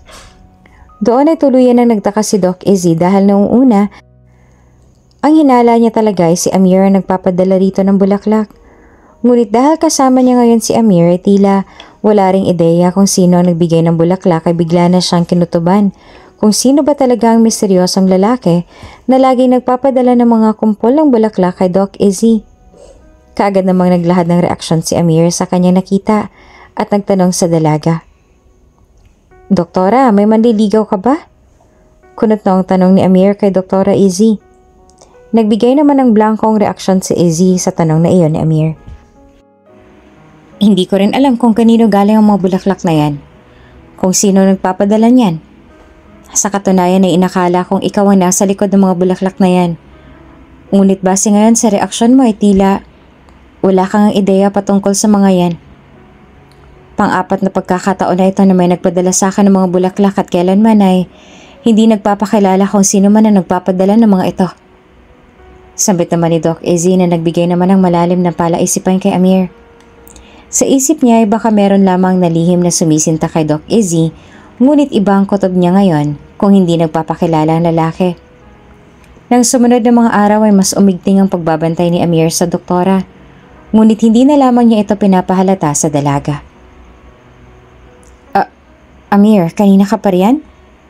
Tanong ni Doc Izzy kay Amir na sa pakiwari niya ay kanina pang nakabantay roon sa may bench. Kani-kanina lang. Alika na, uuwi ka na ba? Ihahatid na kita. Sabi ni Amir at saka tumayo na sa kinatatayuan. Ilang gabi mo na akong hinahatid ano bang meron? Nakangiti namang tanong ni Doc Izzy kay Amir. Bahagya naman siyang inakbayan ng lalaki at inagaw na ng daladalang bag ng dalaga. Asahan mong araw-araw ko na tong gagawin dahil nobya na kita ngayon. Nakangiti namang sumagot si Amir at saka tuluyan na silang umalis. Humawak na lamang si Doc Izzy sa bewang ni Amir nang mahigpit at saka inihilig na lamang ang kanyang ulo rito. Balak na ang ipakilala ni Izzy sa kanyang ina si Amir sa susunod na araw para na rin maging formal na ang relasyon nila. Batid naman ni Izzy na matatanggap ng kanyang ina si Amir dahil alam ng kanyang ina ang pag-ibig ng kanyang anak sa lalaki, kaya wala na itong dahilan pa para hadlangan ang kaligayahan ng kanyang anak. Samantala, matalim pa rin nakamasid si Amir sa paligid na tila may minamanmanan. Akma na silang papasok ng sasakyan nang biglang sumulpot ang ilang mga pamilyar na mga kalalakihan. "Amir, kamusta ka na?" Bungad ng isang lalaki sa isang pamilyar na boses. Napahinto naman si Amir at ngayon ay napagtanto niyang tama nga ang kanyang hinala na buhay pa si Khalid. Kumapit naman ang mahigpit si Doc Izzy sa braso ni Amir. "Khalid?" Mahinang sambit ni Doc Izzy. "Long time no see, kapatid. Lalong-lalo na sa'yo, doktora. Nagustuhan mo ba ang mga bulaklak?" Nakangising sabi ni Khalid. Nanlaki naman ang mga mata ni Doc Izzy dahil all this time ay si Khalid palang nagpapadala ng mga kumpol ng bulaklak sa kanya. Lalo namang nandisik ang mga tingin ni Amir sa kapatid dahil sa galit. "Ano? Hindi mo man lang ba ako babatiin o kukumustahin?" Nakangising sabi ni Khalid. Nakakalat naman ang ilang mga kalalakihan sa lugar na dati mga tagasunod lamang ni Amir. "Anong ginagawa mo rito? Magbago na kayo, Khalid, para sa ikabubuti ninyo." Mariing sabi ni Amir. Tumawa naman ang malakas si Khalid. "Magbago? Para sa ikabubuti namin? Parang ang yabang mo naman yata ngayon porket nakasuot ka na ng uniforme ng mga gahamang sundalo. Ayos lang dahil noon pa man ay wala ka na talagang kwentang pinuno sa amin at tanging sarili mo lamang iniisip. Kaya nga pinabayaan mo kami, hindi ba? Traidor." Litanya ni Khalid. Sumagot naman kaagad si Amir. "Traidor, Khalid? Kung may traidor man sa ating dalawa ay walang iba kundi ikaw yan. Wala akong ibang hinangad sa ating mga kasama kundi ang mapabuti sila. Pero wala kang ibang ginawa kundi ang paulit-ulit na lasunin ng mga pag-iisip nila. Ikinulong mo sila sa baliko mong pag-iisip at maling prinsipyo. Idinamay mo pa sila sa galit at puot mo." Sagot ni Amir. "Maling prinsipyo ba ka mo, Amir? Baka nakakalimutan mo. Tayong dalawa nagsimula ng samahang to at bumuo ng ating mga maling prinsipyo na sinasabi mo. Kasama ka rin at naging bahagi ka ng grupong kinasusuklaman mo ngayon." Galit na wika naman ni Khalid. "Kung talagang may malasakit ka sa samahang to, Khalid, bakit mo ko sinubukang patayin? Para saan? Para makuha mong posisyon sa pinakapinuno? O dahil ayaw mong may magbabago?" Pinalampas ko mga ginawa mo sa akin, Khalid. At ngayon hindi ko nahahayaan pang makagawa ka muli ng kasamaan. Sa puntong yon ay lumabas na rin ang mga sundalong kasama ni Amir na kanina pa palang naroroon dahil kanina pa lamang ay may kutob na talaga si Amir. Talagang pinaghandaan niya ito upang pasukuin na rin ang mga kasama nang sa ganon ay mabigyan pa rin ng pangalawang pagkakataon ng mga ito na makapagbagong buhay. Ikinagulat naman ito ni Khalid at lalong umusbong ang galit kay Amir. "Walang hiya ka, Amir. Sinadya mo to para mapahamak kami." Mariing sabi pa ni Khalid. Ngunit hindi nagpatinag sina Khalid kaya't nanlaban pa rin ang mga ito. Sinanggahan naman ni Amir si Doc Izzy upang protektahan ang dalaga. Naunang nagpaputok ang grupo ni Khalid ngunit dahil triple sa dami ang bilang nila ng mga sundalong naroon ay ni isa sa kanila ay walang nakaligtas. Ikinamatay ni Khalid ang paulit-ulit na pagtama ng mga bala sa kanyang katawan hanggang sa tuluyan na itong bumagsak. Sobrang sakit nito para kay Amir, kahit ilang beses na siyang pinagtangka ang patayin ng kapatid dahil para sa kanya ang kapatid niya ay mananatili pa rin kapatid. Kaagad niyang nilapitan si Khalid at sa huling pagkakataon ay humingi ito ng patawad. "Khalid, patawarin mo ako. Patawarin mo ako, kapatid ko." Lumuluhang sabi ni Amir hanggang sa tuluyan ng malagutan ng hininga si Khalid. Sa pagkawala ni Khalid ay tila nawala na rin ang banta sa kanilang mga buhay. Hanggang sa huling sandali kasi nito ay nangingibabaw pa rin ang inggit niya para kay Amir. Walang masamang intensyon noon si Amir ngunit kailangan ding protektahan ng mga sundalo ang mga sarili nila Kaya wala na silang tinira pa ni isa sa mga bandido. Tuluyan na ngang nangibabaw ang katahimikan sa pagitan ng mga bandido at mga militar. Naisipan din ni Amir na bumalik sa kanilang sitio upang bisitahin muli ang lugar kung saan siya nagmula. Kasama niyang nagpunta roon si Doc Izzy upang magbigay na rin ng libreng gamot sa mga taong nakatira roon. Amir? Ikaw na ba yan? Nagtatakang tanong kay Amir ng mga kasityo. Nagbigay naman ng isang maluwag na ngiti si Amir. Opo, isang taon na rin po ako nagsiservisyo bilang isang reserve army. Nakangiti niyang tugon. Nagkatinginan naman ang mga matatandang naroon sa kanilang narinig. Tama bang narinig namin? Isa ka ng sundalo? Utal na tanong ng matanda kay Amir. Opo, tama pong narinig ninyo. Hindi na po ako isang bandido na nagtatago sa bundok at nabubuhay sa takot at mga maling prinsipyo. Narito po ako para personal na humingi ng tawad sa inyo dahil alam kong kami ang dahilan kung bakit nagkaroon ng takot ang mga puso ninyo. Kung bakit nahadlangan ang mga pangarap ninyo. Kung bakit naudlot ang mga ngiti sa mga labi ninyo. Kaming dahilan. Kaming mga nag-aklas. Kung bakit pati kayo'y nadamay sa mga mali naming desisyon at balikong pag-iisip. Ngayon ay itinutuwid ko na ang aking mga pagkakamali at muli kong ibabalik ang mga ngiting matagal na naming inagaw sa inyo. Masaya kong ibinabalita na hindi na kayo mapapaalis sa lugar na to. Mananatili kayo rito at mas dadagdagan pang pangkabuhayan. Ang mga beach resort na naiisip na ipatayo ng mga nasa posisyon ay kayo na din ang makikinabang. Ngayon ay mas nauunawaan ko ng kanilang magandang plano na dati naming minasama kaya kami napariwara. Ang bawat isa ay magkakaroon ng maayos na hanap buhay at makakapag-aral na rin ang mga kabataan. Walang maiiwan ni isa. Lahat tayo'y uunlad at tutulungan ko kayo dahil iyon ang ipinangako ko sa ating mga kasamahan na nasawi sa laban na ang tanging iniisip lamang ay ang kapakanan ninyo. Makakabango na muli ang ating sityo. Maluha-luhang sabi ni Amir sa mga taong naroon. Wala namang mapagsidlan ng galak ng mga tao sa sinabing iyon ni Amir. Abot-abot ang kanilang pasasalamat sa binata dahil kailanman ay hindi nito nalimutan ang kanyang pinagmulan. Maraming salamat, Amir. Maraming salamat. Sabi ng isang matanda. Siya nga pala, si Khalid. Nasaan si Khalid? Tanong naman ng isa. Natahimik naman sandali si Amir at saka sumagot. Wala na ho sila. Namatay sila sa isang engkwentro sa syudad. Nais ko lang din ipaabot sa inyo na hanggang sa huling hininga ng aking kapatid ay kayo lamang ang kanyang iniisip. Kapakanan niyo lamang ang kanyang iniisip. Kaya narito ako ngayon para tuparin ang aking ipinangako sa ating yumaong mga kasama. Tutulungan ko makabangon muli ang ating sityo. Sagot ni Amir at saka nagpalakpakan na sa tuwa ang mga tao.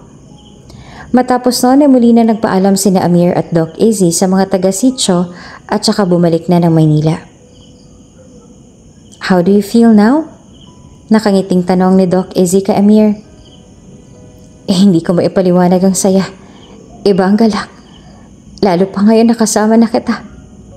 Sagot naman ni Amir habang nagmamaneho. Ngumiti naman si Doc Izzy at saka humilig sa balikat ni Amir. Ilang sandali pa ay may inutos si Amir kay Izzy. Doktora, makikikuha naman ng tissue sa loob ng glove box, oh. Mahinahong utos ni Amir kay Izzy at saka sumunod naman kaagad ang dalaga. Pagkabukas ni Izzy ng glove box ay bumungad sa kanyang isang maliit na box. Napalingon naman si Amir at saka napangiti. Doon ay kinabahan na si Izzy at bumilis ang tibok ng kanyang puso. Wala namang tissue rito. Utal na sabi ni Doc Izzy. Ano lang nandyan? Nakangising tanong naman ni Amir. Nagtaka na si Doc Izzy sa ikinikilos ng lalaki. Box? Maliit na box? Tugon ni Izzy. Get it? Utos ni Amir. Tila may ideya na si Izzy sa nangyayari.